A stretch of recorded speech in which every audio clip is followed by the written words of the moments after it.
How to be a good presenter and public speaker. Sama kalian semua. Sebenarnya masalah terbesar Indonesia itu apa? Korupsi, pencucian uang, atau bahkan penjarahan. Betul, itu memang besar, tapi masalah kita yang utama, masalah kita dalam masyarakat itu adalah sampah. Buktinya apa? DKI Jakarta bisa menghasilkan sampah 5.000 sampai 7.000 ton per harinya, dan itu bisa kita kalkulasikan dalam waktu per minggu itu sudah berapa puluh ribu ton. Lalu coba bayangkan kali lagi, Indonesia itu luas, berapa ratus pulau, bahkan berapa ribu pulau di dalamnya. Jadi kita bisa membayangkan berapa ratus ribu atau berapa juta ton per tahunnya yang dihasilkan oleh negara kita saja. Lalu kalian coba bisa cek tudung saji kalian, makanan yang kalian beli dari GoFreet itu menggunakan kantong plastik, dan kantong plastik itu ya sudah kita dapat sampah plastik lagi hasilnya kita hasilkan nanti. Jangankan yang dari GoFreet ini, kita membeli air conditioner atau AC sekalipun itu terdapat plastik saat kita membelinya. Jangankan yang besar-besar seperti itu saja ya. Tutup pulpen ataupun tutup botol itu plastik yang sudah terurai juga. Tapi apakah kita bisa terlepas dari plastik? Jawabannya bisa, cuma susah untuk sekarang. Tapi kita bisa mengalihfungsikan plastik ini menjadi hal yang berguna ke depannya. Misalnya kalian membeli di supermarket A, dapat plastik nih, ucuk-ucuk pulang nih. Nah, kalian jangan kembali ke supermarket A ini tanpa plastik yang dari supermarket A ini, supaya kalian bisa menggunakan ulang si plastiknya tadi. Lalu tutup botol itu bisa jadikan permainan yang sentil-sentil itu. Lalu yang botol plastik itu bisa digunakan untuk sebagai pot sementara loh. Nah, walaupun memang kita susah untuk terlepas dari yang namanya plastik, tapi kita bisa mengolahnya kembali untuk menjadi hal yang berguna. Oleh sebab itu, berbijaklah dalam menggunakan plastik.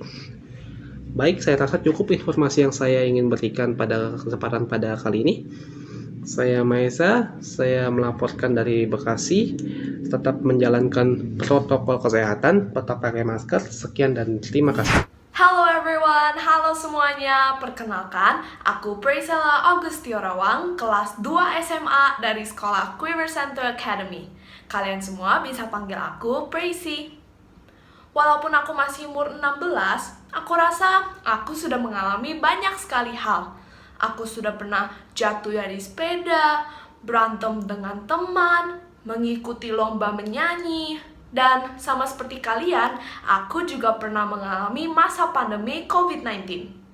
Karena virus COVID-19 ini, kita semua harus karantina di rumah masing-masing.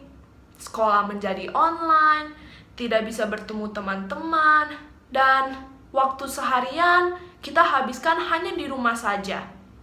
Sudah berbulan-bulan kita di dalam situasi seperti ini, tapi seberapa banyakkah waktu yang kita gunakan untuk hal-hal yang bermanfaat? Apakah kita sudah mempelajari skill baru selama pandemi ini? Apakah kita sudah memperbaiki karakter dan kebiasaan buruk? Apakah kita sudah membantu orang lain dan menjadi orang yang bermanfaat? Itu semua pertanyaan-pertanyaan yang harus kita renungi masing-masing. Jangan sampai karena pandemi ini, kualitas manusia justru menurun. Aku percaya semua hal ini pasti terjadi untuk alasan yang baik. Banyak orang menganggap pandemi ini berdampak buruk terhadap mereka, tapi sebetulnya pandemi ini bisa kita ubah menjadi kesempatan yang berdampak positif bagi kita semua. Karena itu, aku sebagai anak remaja yang mengalami hal yang sama seperti kalian semua, mengencourage kalian untuk terus berpikir positif dan gunakan waktu kalian sebaik mungkin. Belajarlah hal baru dan cari tahu lebih tentang bidang yang kalian suka. Kalian bisa belajar cara memasak, belajar memainkan lagu baru, baca buku, dan pastinya kalian juga bisa habiskan waktu kalian bersama dengan keluarga. Kenalilah mereka lebih dalam. Jika kita semua melakukan hal tersebut, aku yakin ketika pandemi ini berakhir, Kita semua akan menjadi manusia-manusia yang mengalami peningkatan. Ayo, kita buktikan bahwa pandemi ini tidak akan berpengaruh buruk terhadap kita. Justru membantu kita mengalami kemajuan agar negara Indonesia pun juga semakin maju. Teruslah belajar hal baru dan jagalah kesehatan. I hope to see you as a better version of yourself as soon as this pandemic is over. Aku harap aku bisa melihat kalian semua menjadi orang-orang yang lebih baik setelah pandemi ini berakhir. Terima kasih dan Tuhan berkati kita semua. How to be a good presenter and public speaker. Acara ini dipersembahkan oleh Heartline Network, disponsori oleh St. John Catholic School dan Universitas Multimedia Nusantara. Selamat datang di kampus terbaru St. John Gading Serpong. Telah dibuka pendaftaran dari tingkat TK, SD, SMP, sampai SMA. St. John School adalah sekolah SPK berstandar internasional.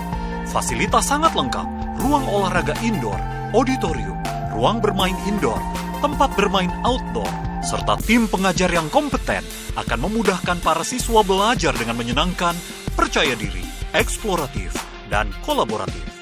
Proses belajar mengajar di St. John School tetap menyenangkan dan berkualitas, meskipun dari rumah ataupun secara online.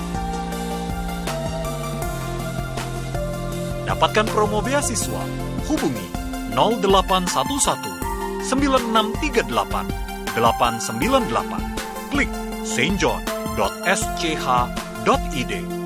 St. John School, a gateway to the global world. Universitas Multimedia Nusantara adalah universitas berbasis teknologi terakreditasi institusi A. UMN memiliki 4 fakultas dan 13 program studi antara lain Informatika, Sistem Informasi, Teknik Komputer, Teknik Elektro, Teknik Fisika, Manajemen, Akuntansi, Perhotelan, Strategic Communication, Multimedia Journalism, Desain Komunikasi Visual, Film, dan Arsitektur. Selain mendidik mahasiswa menjadi profesional, UMN juga mendidik mahasiswanya untuk menjadi entrepreneur melalui program Skystar Ventures. Untuk mengembangkan soft skill mahasiswa, UMN menyediakan berbagai unit kegiatan mahasiswa. UMN juga memiliki berbagai fasilitas yang sesuai standar industri. UMN, Excellent Career Begins with Excellent Education.